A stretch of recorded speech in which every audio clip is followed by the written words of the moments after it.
நான் உன்னை பார்த்து பேசிட்டு இருக்கிறேன், நீ மூஞ்சி தூக்கி உருன்னு அங்க வச்சிருக்கிற. என் மூஞ்சே அப்படிதான். அடேங்கப்பா, உன் மூஞ்சி பத்தி எனக்கு தெரியாதா? நீ சிரிக்கும் போது எவ்வளவு அழகா இருப்ப, அதே மாதிரி கோவமா இருக்கும்போது கூட அழகா தான் இருக்கிற. கோவத்துல கூட என் பொண்டாட்டி அழகுதான்ப்பா.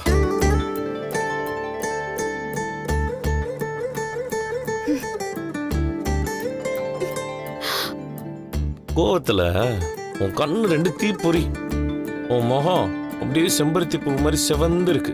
அதுக்கப்புறம் நீ கோவப்படும் போது உன் மூக்க நுனியில் வேர்க்குமே, அது வைரம். சரி சரி, செம்பருத்தி பூ அது இதுன்னு சொல்லி என் மூக்க பறிச்சிடாதீங்க. அடடடடா, பாரு ரைமிங்லாம் பின்றியே. ஐயா, இந்த வெக்க இருக்குதே, இதுக்கு பல கோடி ரொக்கம் மீனா. ஐயோ, என்ன விடுங்க சாமி, எனக்கு நிறைய வேலை இருக்கு.